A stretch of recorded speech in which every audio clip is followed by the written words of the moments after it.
रहीम अस्सलाम वालेकुम। इस वक्त वकला का इस्लामाबाद के अंदर ये कन्वेंशन चल रहा है, जहाँ से बराह रास्त हम आपको मुख्तलिफ वकला की आरा तो सुनाएंगे, लेकिन ये सारा जो मामला है ये काजी फायद ईसा की एक्सटेंशन और आइनी तरमीम के साथ जुड़ा हुआ है। पूरे पाकिस्तान से हज़ारों वकला, आप थोड़ा सा कैमरा मैन आपको दिखाएगा कि किस तरह हज़ारों वकला आज मुल्क भर से यहाँ इस्लामाबाद के अंदर पहुँचे हैं। और ये बुनियादी तौर पर जिस तरह तहरीक इंसाफ ने एहतजाज किया और साथ ही अब वकला भी सड़कों पे निकल आए हैं, मैदान में आए हैं, ये तहरीक बुनियादी तौर पे शुरू हो गई है। और इसका जो मकसद है वो यही है कि काजी साहब जो एक्सटेंशन ले रहे हैं, इससे एक नया आइनी बहरान पैदा होगा और इसके साथ ही जिस तरह एक एस्टैब्लिशमेंट और हुकूमत एक पूरी तरह आइन और कानून को सबोताज कर रही है, इसके पाकिस्तान की नस्लों पर बड़े गहरे असरात मुरतब हो गए। यहाँ पर डॉक्टर बाबर अवान ने जो गुफ्तगू की है और एक्सटेंशन के हवाले से वो बड़ा आम है, वो भी थोड़ा सा हम आपको सुनाएंगे। लेकिन आप जरा देखेंगे जो वकला है यहाँ पे, वो हम इनकी आरा क्या है, ये यहाँ पे क्यों जमा है, ये जानना बड़ा जरूरी है। मोहतरम शोएब घेगा एडवोकेट साहब मौजूद हैं। शोएब साहब बताइएगा कि ये क्या मुतालबा क्या है वकला का? हमारा सबसे बुनियादी और फर्स्ट मुतालबा ये है कि ये गैर कानूनी तरीके से जो तरामीम की जा रही हैं और मुसल्लत किया जा रहा है इस काजी को, जो कि काजी के नाम पे एक धब्बा है, इसको दोबारा 3 साल के लिए एक्सटेंशन मिलना, आइन में जबरी तरीके से और फोर्स के ज़रिए तरामीम करना, ये वकला कम्युनिटी को किसी सूरत कबूल नहीं है।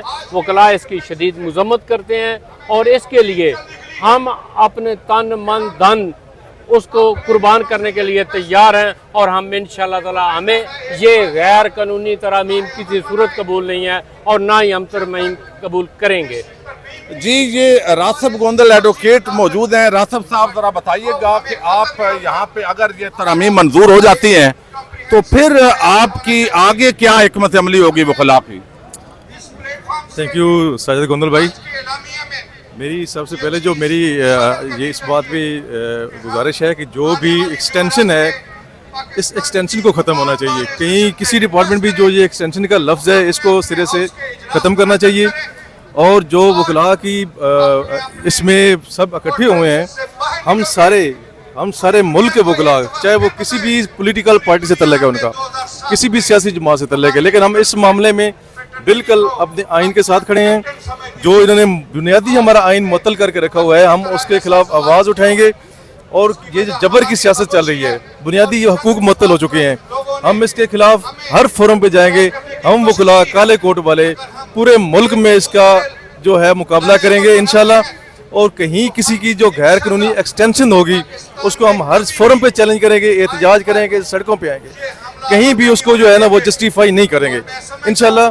और ये हमारी इस गैर कानूनी गैर आइनी ये आइन को ख़त्म कर रहे हैं, आइन में बेजा तरामीम कर रहे हैं, उसको हम हर जगह पे जाके चैलेंज करेंगे और हर जगह पे उसके खिलाफ एहतजाज करेंगे, चाहे कोई किसी पार्टी से हो। लेकिन काला कोट जहाँ पे आ जाता है वो आइन का पासबान है, वो आइन का प्रोटेक्टर है, वो आइन का मुहाफ़िज़ है। तो हम इसकी हिफाजत इंशाल्लाह करेंगे और करते रहेंगे। रिट उड़ाई जा रही है। हाई कोर्ट के पास अगर रिट नहीं होगी तो जनरल तजम्मुल वाला केस भी नहीं चल सकेगा, जनरल अब्बासी वाला केस भी नहीं चल सकेगा। जिनको बंद कमरों के पीछे ऊंची दीवारों के नीचे बगैर किसी वकील, बगैर किसी दलील, बगैर किसी अदालत के सजा दी जाती है, वो जजमेंट्स भी चैलेंज नहीं हो सकेंगी। मैं सारे महकमों को कहता हूं, जब पछताओगे उस वक्त उसका कोई फायदा नहीं है।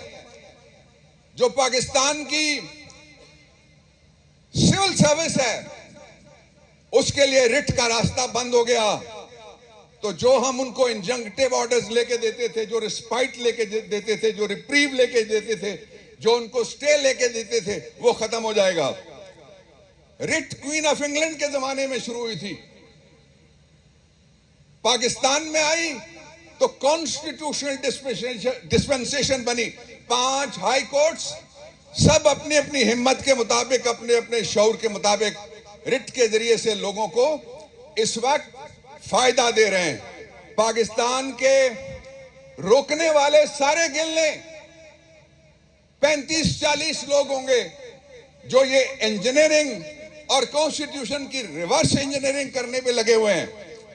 लेकिन पाकिस्तान की सर्विसेज में से, खा वो प्रोविंशियल सर्विसेज हो, लोकल एंड स्पेशल लॉज वाली हो या सेंट्रल सर्विसेज हो, सबके लाखों लोगों के लिए 5 हाई कोर्ट्स में रिट का दरवाजा बंद होने जा रहा है। ये हम कबूल किसी सूरत में नहीं करेंगे। रिट है, रिट रहेगी, रिट चलेगी, कॉन्स्टिट्यूशन की रिट चलेगी। दूसरा नुक्ता, क्या किया जा रहा है? मत पूछो कौन अगवा हुआ, किसने अगवा किया। अगवाकार का नकाब मत उतारो। ये मैं आपको एसेंस बता रहा हूं। ये दूसरी कोशिश हो रही है। और तीसरी कोशिश जो हो रही है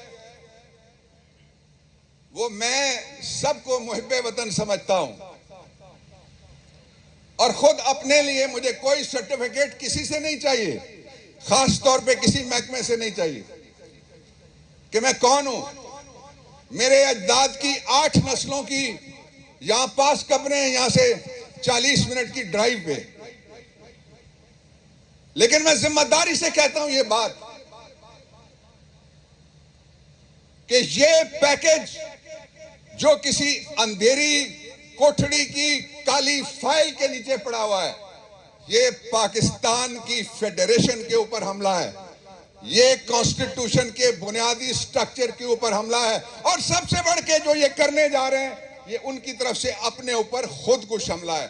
खुदकुश पहले खुद मरता है, फिर दूसरों तक छर्रे जाते हैं, शार्पनर्स जाते हैं, स्प्रिंकलर्स जाते हैं, स्प्लिंटर्स जाते हैं। इसलिए ये खेल निजाम अदल की जिंदगी और मौत का फैसला करेगा। इसको हम बहुत संजीदा ले रहे हैं। मैं आपको आखिरी एक लाइन बताऊं कॉन्स्टिट्यूशनल अमेंडमेंट के हवाले से। मैं इस मौके पे जो कॉन्स्टिट्यूएंट असेंबली थी जिसने 2 कॉन्स्टिट्यूशन 2 साल में बनाए, उसको मैं सलाम पेश करना चाहता हूं।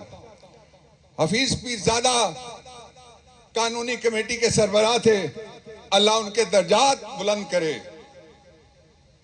मुल्तान वाले साहबजादा साहब यंग स्पीकर थे, अल्लाह उनके दर्जात बुलंद करे। शेख हसन के गिराई मेरे अंकल मलिक जाफर एडवोकेट उस कमेटी में मौजूद थे एज यंग लॉयर। सबसे मशवरा हुआ। जब हम इस्लामाबाद हाई कोर्ट बना रहे थे, मैंने चीमा साहब को बुलाया, काजी बाबर साहब को बुलाया, अलीम को मैंने बुलाया, मैंने शोरिश को बुलाया, वकला के नुमाइंदे बुलाए। हमने उनसे बात की, पाकिस्तान के सारे वकीलों के नुमाइंदे बुलाए, हमने उनसे बात की। ये कैसी तरमीम है? आप कहें अंजमने बहबूदिये मरीजा नया जिला है मरी का, वहां मैं बनाना चाहता हूं। डॉक्टर उसमें शामिल नहीं होगा, नर्स उसमें नहीं बैठेगा, उसमें मरीज नहीं होगा, एंड यूजर अगर नहीं होगा तो एंड यूजर हम हैं, एंड लूजर सारी कौम हो जाएगी। इस नुकसान से आप सबको मिलकर रोकना होगा।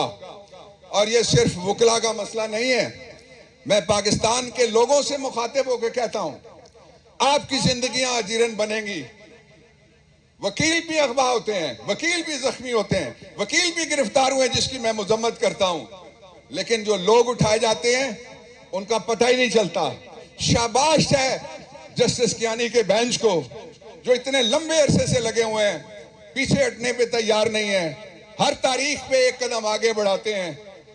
और 3 हर्फ भेजने चाहिए उस कमीशन के ऊपर जो बलूचिस्तान के गुमशुदा अफराद को ढूंढने के लिए बैठा हुआ है, तनख्वाहें ले रहा है, गाड़ियां चला रहा है, सरकारी वसाइल खर्च कर रहा है, नतीजा नदारत।